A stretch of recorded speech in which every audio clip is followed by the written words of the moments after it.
지난 한 주 동안에 정말 우리나라에 엄청난 사건이 있었습니다.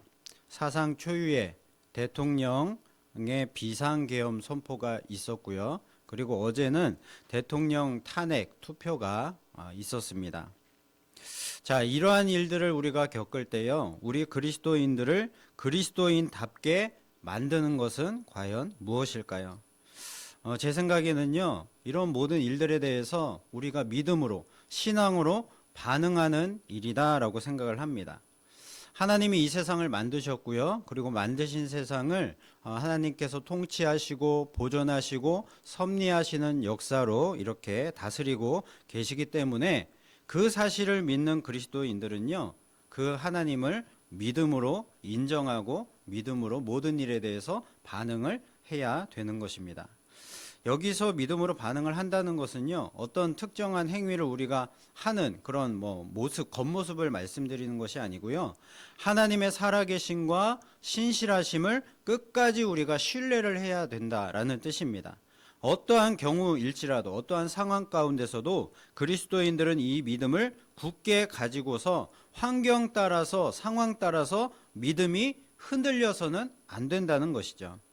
만약에 그렇지 않고 환경과 상황에 따라서 우리의 믿음이 계속해서 흔들리게 된다면 광야 이스라엘 백성들과 다를 것이 없게 되는 것입니다. 믿음이 없는 세상 사람들과 다른 점을 찾을 수가 없는 것이죠. 자, 그래서 바울은요, 오늘 우리에게 이 말을 기억하라라고 말하고 있습니다. 11절, 12절 말씀입니다. 다시 한번 읽어보도록 하겠습니다. 시작. 미쁘다 이 말이여, 우리가 주와 함께 죽었으면 또한 함께 살 것이요, 참으면 또한 함께 왕노릇 할 것이요, 우리가 주를 부인하면 주도 우리를 부인하실 것이라. 아멘. 예수님께서 십자가에서 죽으실 때, 돌아가실 때, 우리의 죄를 대신하여서 죽으실 때에 우리도 그 십자가에서 예수님과 함께 죽었습니다. 예수님이 3일 만에 다시 살아나셨을 때 죄와 허물로 죽었던 우리가 새 생명을 얻어서 예수님과 함께 다시 살아났습니다. 이 사실을 믿고 끝까지 믿음을 지키고 고난과 시련이 있어도 참고 견디면 하나님 나라에서 예수님과 함께 우리는 왕노릇 하게 될 것입니다. 그러나 믿지 못하고 주님을 부인하면요, 주님께서도 마지막 심판의 날에 우리를 모른다고 부인하실 것입니다. 그러므로 우리 그리스도인들은요, 무슨 일을 겪든지 오직 믿음으로 반응을 해야 될 것입니다. 기독교를 기독교되게 만드는 세 가지 특징이 있습니다. 첫째는 계시의 종교라는 것입니다. 여기서 계시라는 말은요, 하나님께서 자신을 우리 인간들에게 보여주신다라는 뜻입니다. 기독교를 제외한 다른 종교들을 보면요, 사람들이 먼저 신을 찾습니다. 자신들이 알지도 못하는 그런 신들을 만들어 놓고요, 그 신들에게 도와달라고 비는 것이죠. 그러나 기독교는요, 하나님이 먼저 사람을 찾아오셨습니다. 아담을 찾아오셨고요, 아브라함을 찾아오셨고요, 모세를 찾아오셨습니다. 그리고 자신을 계시해 주셨습니다. 그리고 언약을 맺으셨습니다. 그리고 그 언약을 이루시겠다라고 친히 약속해 주셨습니다. 그리고 죄로 타락해버린 사람들을 구원하시기 위해서 하나님이 사람이 되어서 인간 세상에 들어오셨습니다. 기독교만이 하나님이 먼저 사람을 찾아오신 계시의 종교인 것입니다. 그리고 둘째는요, 성경 말씀의 종교입니다. 다른 종교에서도 성경책과 같은 그런 어떤 종교의 경전을 갖고 있습니다. 자, 그러나 그러한 경전이요, 그런 다른 종교의 절대적인 부분을 차지하는 것은 아닙니다. 자, 그러나 성경은요, 기독교에서 절대적입니다. 철저하게 모든 것이 성경 중심입니다. 이 성경 말씀은 우리 기독교인들의 신앙과 행위의 유일한 법칙이라고 믿습니다. 그래서 기독교는요, 성경 말씀의 종교입니다. 그리고 셋째는요, 역사적인 예수를 하나님으로 믿는 종교입니다. 기독교 신앙의 가장 핵심은요, 주는 그리스도시요 살아계신 하나님의 아들이십니다. 이 고백입니다. 예수님은요, 참 하나님이시면서 동시에 참 인간이시다라는 것, 이것을 우리가 믿는 것이죠. 예수를 가리켜 메시아라고도 하고요, 인자라고도 하고요, 그리고 하나님의 아들이라고도 하고 주 또는 로고스, 말씀이라고도 부릅니다. 자, 이 모든 말의 의미는요, 예수는 곧 하나님이시다라는 뜻입니다. 이것을 믿지 않으면 기독교가 아닌 것이고요, 그곳에는 진리가 없는 것입니다. 우리 한국교회가 비록 교단과 교파가 수도 없이 이렇게 나뉘어지고 있지만 예수는 하나님이시다라는 신앙 안에서 하나의 기독교가 되는 것이죠. 자, 이렇게 기독교를 기독교 되게 만드는 세 가지 특징을 여러분 잘 보십시오. 계시의 종교라고 했고요, 그리고 성경 말씀의 종교라고 했고요, 그리고 예수는 하나님이시다 라고 이것을 믿는 것이 우리 기독교라고 했습니다. 자, 이 특징들 모두에 공통적으로 발견되는 것이 무엇입니까? 바로 하나님의 말씀입니다. 그 성경에 기록된 살아있는 하나님의 말씀이 우리 기독교의 핵심이고 중심이 된다는 것이죠. 우리가 보고 있는 이 성경은요, 1600년에 걸쳐서 40여 명의 이 성경 저자들이 썼는데요, 일종의 어떤 역사를 기록한 역사책과도 같습니다. 하나님의 창조로부터 시작을 해서 주후 약 100년까지의 그 이스라엘의 역사를 기록하고 있는 책인 것이죠. 자, 그런데 우리는요, 성경을 단순한 역사책으로만 보지 않습니다.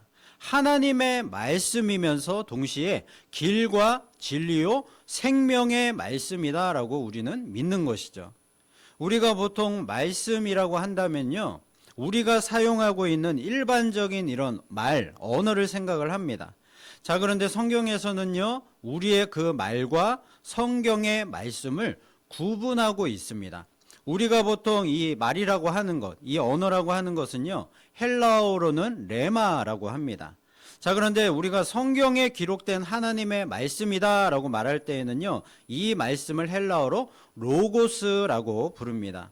요한복음 1장 1절에요. 태초에 말씀이 계시니라, 이 말씀이 하나님과 함께 계셨으니 이 말씀은 곧 하나님이시니라 라고 말하고 있습니다. 자, 여기서의 이 말씀이 바로 로고스인 것입니다. 자, 그러니까 로고스라고 불리는 이 하나님의 말씀은요, 우리가 말하는 이런 언어 같은 것이 아니고요, 말씀이 육신이 되어서 우리 안에 거하시는 것입니다. 하나님의 그 말씀이 사람의 몸을 입고 이 땅에 오셨습니다. 사람들의 병을 고치셨고요, 말씀을 가르치셨고요, 그리고 그 말씀을, 복음을 전파하셨습니다. 33년간의 예수라는 그 사람의 인생을 사셨습니다. 그리고 십자가에 죽으셨습니다. 이 예수님을 우리는요, 우리의 주시요 그리스도시요 하나님의 아들이라고 믿는 것이죠. 요한복음 1장 14절에요. 함께 읽어보겠습니다. 시작. 말씀이 육신이 되어 우리 가운데 거하심에 우리가 그의 영광을 보니 아버지의 독생자의 영광이요 은혜와 진리가 충만하더라. 아멘. 이 사도 요한은요, 예수님을 지금 뭐라고 고백하고 있습니까? 이 예수님의 그 모습을 보면서요, 사람의 몸을 입고 오신 그 하나님, 말씀이신 하나님의 그 모습을 보면서 독생자 하나님의 영광이라고 본 것입니다. 은혜와 진리가 충만하신 분으로 지금 고백하고 있는 것이죠. 여러분, 사도 요한처럼 예수님을 고백할 수 있는 사람이 바로 그리스도인입니다. 사람으로 오신 그 역사적 예수 그리스도를 보고 하나님이시다라고 고백을 할 때에 진짜 그리스도인이 되는 것이죠. 우리는요, 예수님을 실제로 본 적은 없습니다. 그렇지만 성경을 통해서 예수님을 만나고요, 그분의 음성을 듣게 되고 예수를 하나님으로 알게 되는 것이죠. 성경은 40명의 인간 저자가 1600년에 걸쳐서 쓴 그런 역사책일지도 모르지만 그 저자들이 자기가 생각한 대로 쓴 것이 아니라 하나님의 감동으로 하나님의 말씀을 기록한 것입니다. 디모데후서 3장 16절 17절 말씀입니다. 함께 읽어보겠습니다. 시작.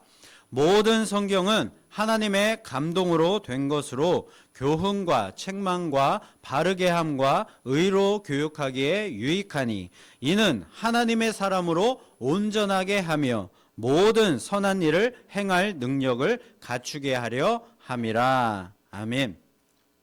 성경은 이처럼 하나님의 감동으로 쓰여진 것이기 때문에 우리가 성경을 읽으면요, 하나님이 말씀하신 그 능력이 생기게 됩니다. 그래서 우리는요, 성경 말씀을 읽음으로 거기에 생명과 구원이 있음을 믿게 되고요, 그것을 경험하며 살 수가 있게 되는 것이죠. 자, 그러므로 교회가 말씀을 지배하는 것이 아닙니다. 말씀이 교회를 지배하는 것입니다. 이 순서가 뒤바뀌면 안 되는 것이죠. 말씀이 있고 성령이 있기 때문에 교회가 존재하는 것입니다. 태초부터 계신 그 말씀이 육신이 되어 이 땅에 오셨기 때문에 그 성령의 역사로 말미암아 비로소 교회가 생긴 것입니다. 자, 그런데 예수님 당시 유대인들은요, 이 말씀의 권위보다도 자신들의 그런 어떤 장로들의 전통, 그리고 장로들의 그런 관습, 그런 것들, 그런 권위를 더 높게 생각을 했습니다. 그리고 지금도요, 가톨릭에서는 성경 말씀보다도 교황이나 교회의 그런 권위를 더 높이고 있습니다. 여러분, 말씀이 없으면요, 그것은 교회가 아닌 것입니다. 교회 건물만 지어놓고 그곳에서 예배를 드린다고 해서 저절로 교회가 되는 것이 아니라는 것이죠. 말씀이 선포가 되고 그곳에서 말씀이 들려지고 성령의 역사가 그 자리에 함께 할 때에 거기에 교회가 존재하고 부흥의 역사가 일어나게 되는 것입니다.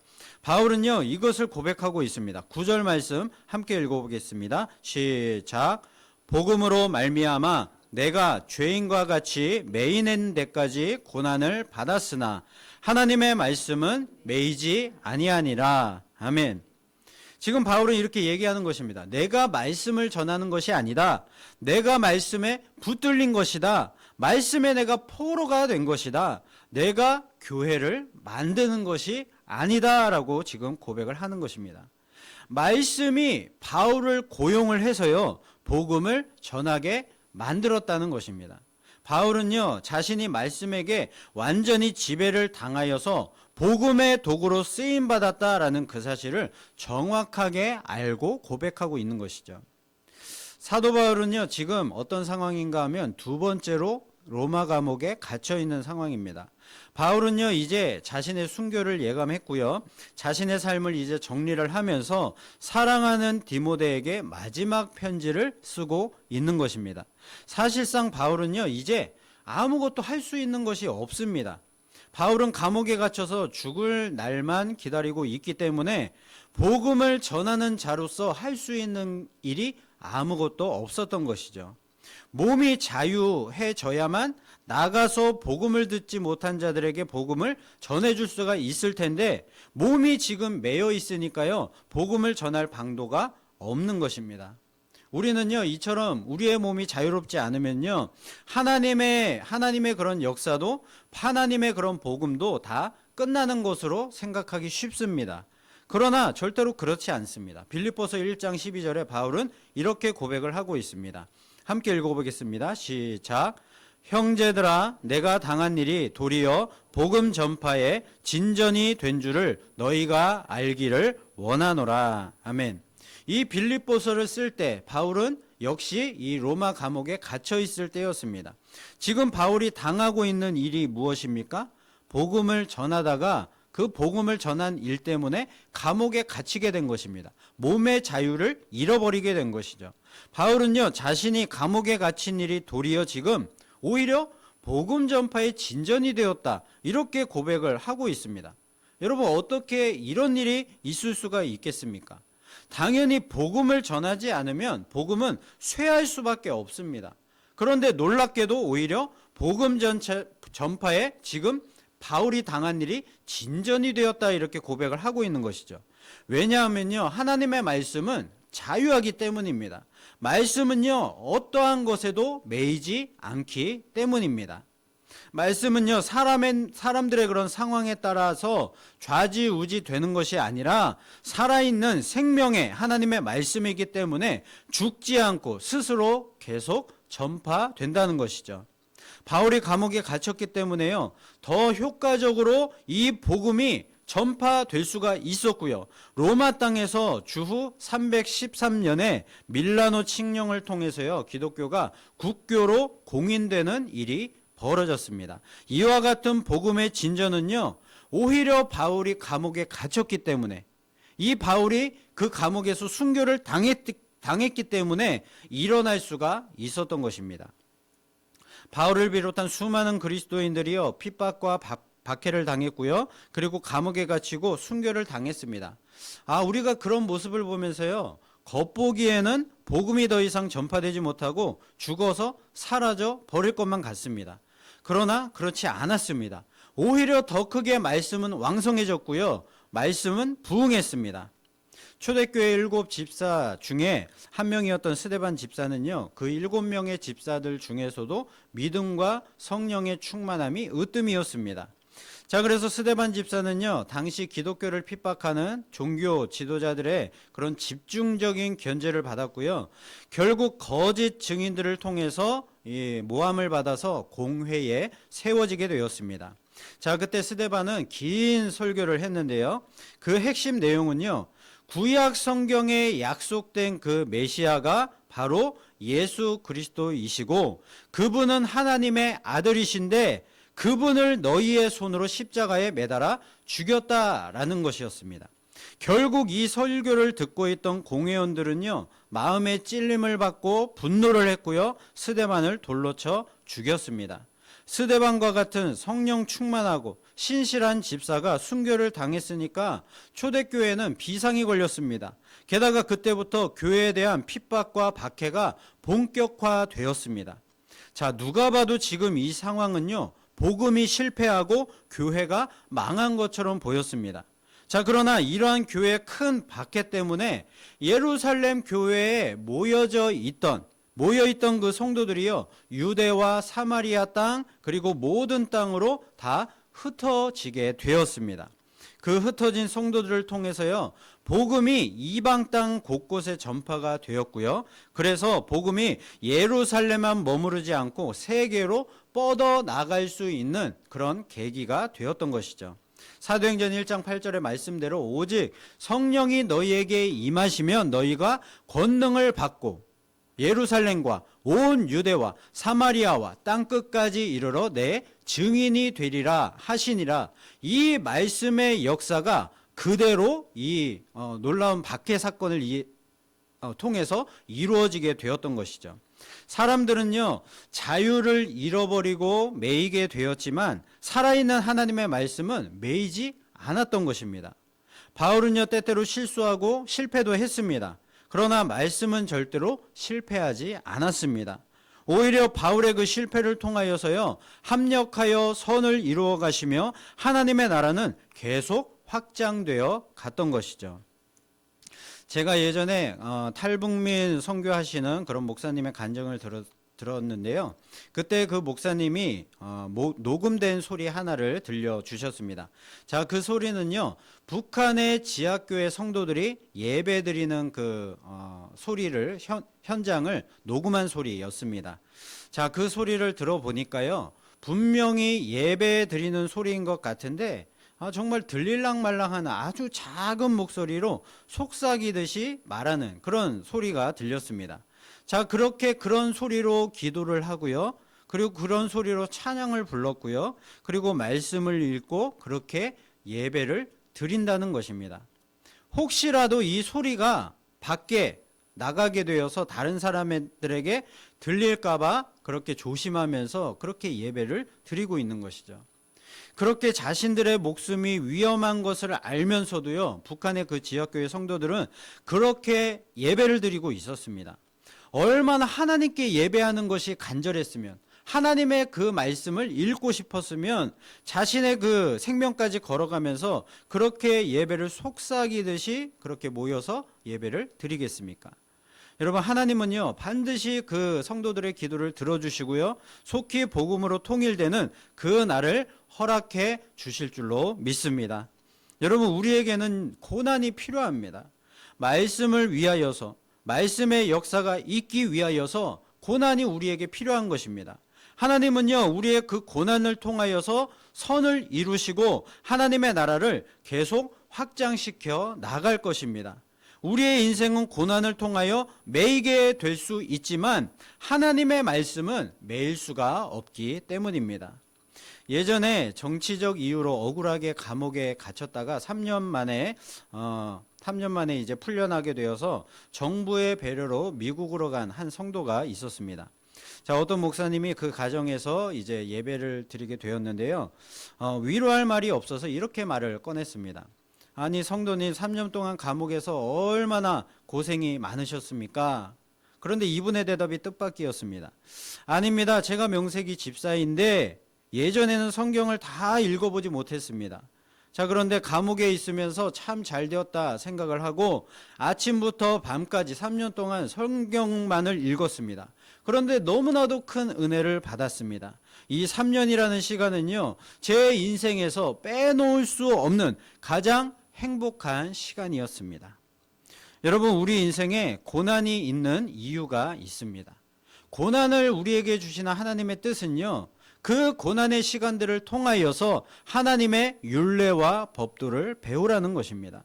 아직 우리가 하나님을 다 알지 못하니까요, 고난 중에 말씀을 한 구절 한 구절 소중하게 읽으면서 그 말씀대로 살아내면서 그 말씀 안에서 하나님을 더욱 깊이 만나라는 것입니다. 그래서 우리의 삶에 말씀의 역사가 분명하게 나타나기 위하여 우리의 삶에 실패도 있어야 합니다. 전쟁도 있어야 하고요, 가난과 기근과 환난도 있어야 하는 것입니다. 예수님은요 이 세상의 종말을 이렇게 분명하게 말씀하셨습니다. 마태복음 24장 14절 말씀입니다. 함께 읽어보겠습니다. 시작. 이 천국 복음이 모든 민족에게 증언되기 위하여 온 세상에 전파되리니 그제야 끝이 오리라. 아멘. 분명히 예수님은 말씀하셨습니다. 천국 복음이 온 세상에 전파되어야 그때야 끝이 오리라. 그때 이 세상의 마지막이 될 것이다 라고 말씀하셨습니다. 아직 지금 세상의 끝은 오지 않았습니다. 하지만 언젠가는 이 주님의 말씀대로 끝이 오게 될 것입니다. 그때를 우리가 알 수는 없습니다. 모든 것은요 하나님의 그 크신 지혜와 능력으로 하나님의 선하신 뜻대로 모든 것을 선하게 다 이루실 줄로 믿습니다. 그러므로 하나님의 이 말씀을 믿는 것이 우리에게 가장 큰 지혜입니다. 말씀에 순종하는 것이 우리에게 가장 큰 능력입니다. 그러므로 이스라엘 백성들처럼 우리가 무슨 일을 당할 때마다, 무슨 일이 생길 때마다, 부족할 때마다 불평 원망하지 마시기를 바랍니다.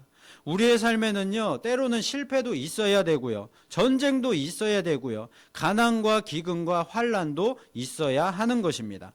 그래야 우리는 말씀의 능력으로 지배를 받아서 매이지 않는 하나님의 말씀이 일하시고 부흥케 하는 그 현장을 경험하게 될 것입니다.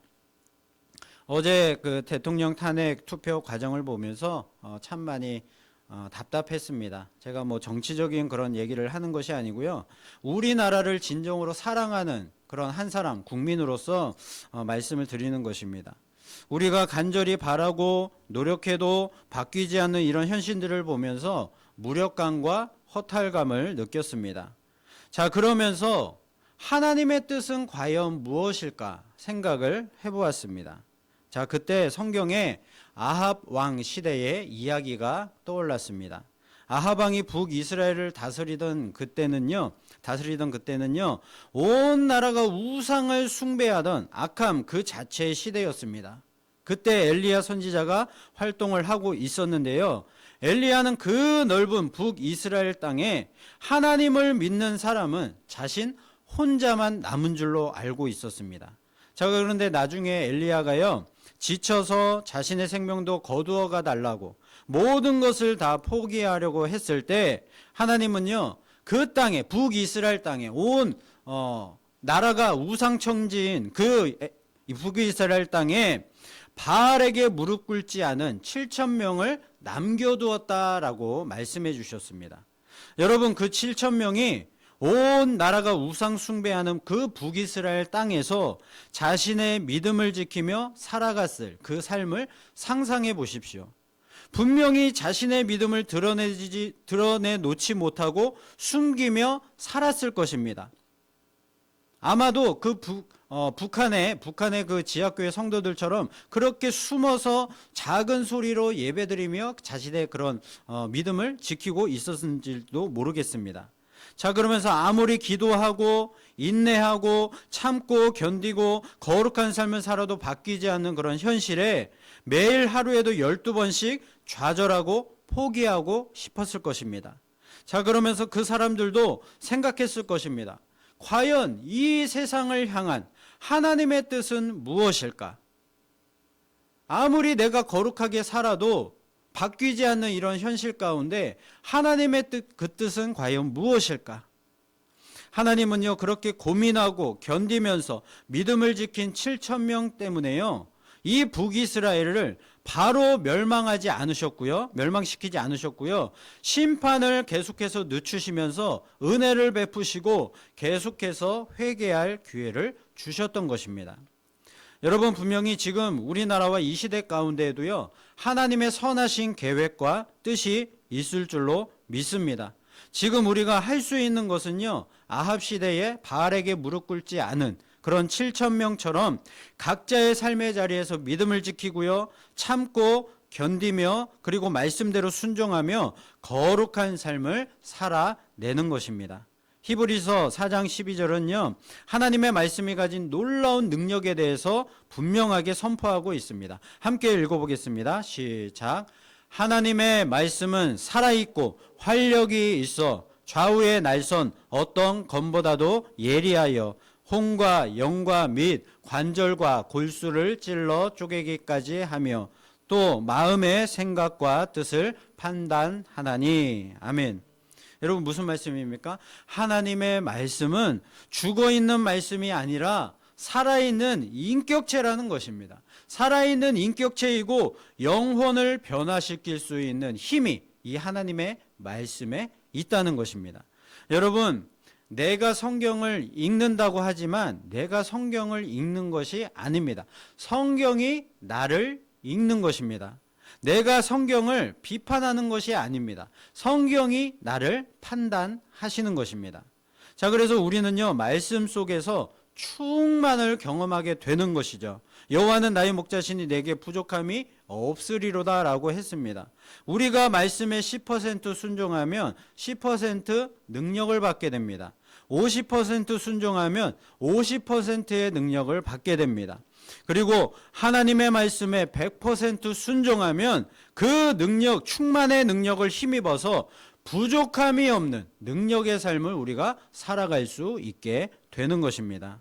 여러분, 말씀을 모르면요, 우리가 순종하고 싶어도 순종할 수가 없습니다. 그래서 우리는요, 살아있는 하나님의 말씀 읽기를 평생에 힘써야 되는 것입니다. 때를 얻든지 못 얻든지 성경을 읽어야 합니다. 그리고 중요한 때에 말씀이 생각나게 하시는 그 성령의 은혜를 항상 구해야 합니다. 그래야 우리는 위기의 순간에 신앙으로 반응하여서 말씀에 온전히 순종하는 삶을 살 수 있게 되는 것이죠. 사도 바울은요, 복음을 전하다가 로마 감옥에 2번이나 갇혔습니다. 사실 로마에 간 것은요, 바울이 원해서 간청해서 간 것은 아니었습니다. 자청한 일이 아니었습니다. 당시 로마에 가서 복음을 전하는 것이 로마가 어떤 그 최종 목적지, 자신의 그런 복음의 최종 목적지라고 이 바울이 생각을 했기 때문에요, 로마에 가서 복음을 전하는 그런 일을 감당하고 싶은데, 복음을 전할 수 있는 그 방법이요, 그 당시에는 딱히 보이지 않았습니다. 그래서 한 가지 생각한 방법이 무엇인가 하면 로마 황제에게 항소를 하여서 재판을 받기 위해서 군인들에 의해서 호송되어 가는 그 방법밖에 없었기 때문에 이 바울이요 그것을 자청했던 것입니다. 자, 그래서요 바울이 로마에 가서 한 일은요 복음을 전한 것은 별로 없었고요. 감옥에 2번이나 갇힌 일밖에 없었습니다. 그렇지만 매이지 않는 하나님의 이 말씀의 능력으로 말미암아서 바울이 매였던 것은 그 어떤 것보다도 더욱 큰 복음의 기적과도 같은 역사를 이룰 수가 있었습니다. 여러분, 말씀이 나를 읽고 그리고 말씀이 나를 판단하도록 성경 읽기를 여러분의 마음과 뜻과 힘을 다해서 읽으시기를 바랍니다. 그러면요 나를 만드시고 사랑하시는 하나님 아버지의 모습이 보일 것입니다. 나의 죄를 대신하여서 십자가에 돌아가신 그 예수님의 모습이 보일 것입니다. 우리의 기도를 들으시고 일하기를 시작하시며 하나님의 선하신 뜻과 신실하심으로 이 세상을 인도해 가시는 하나님의 그 열심이 보일 것입니다. 그때 우리의 인격과 삶이 말씀으로 충만케 될 줄로 믿습니다. 불평, 불만, 원망으로 가득 차 있던 인생이 소망을 갖게 될 것입니다. 절망하고 두려움에 떨던 인생이 찬송을 부르게 될 것입니다. 문제의 인생이 해결받고 슬픔과 아픔이 변하여 기쁨과 즐거움이 될 것입니다.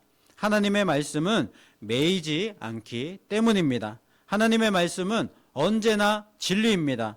진리의 하나님의 말씀이 우리를 자유케 할 줄로 믿습니다. 아멘.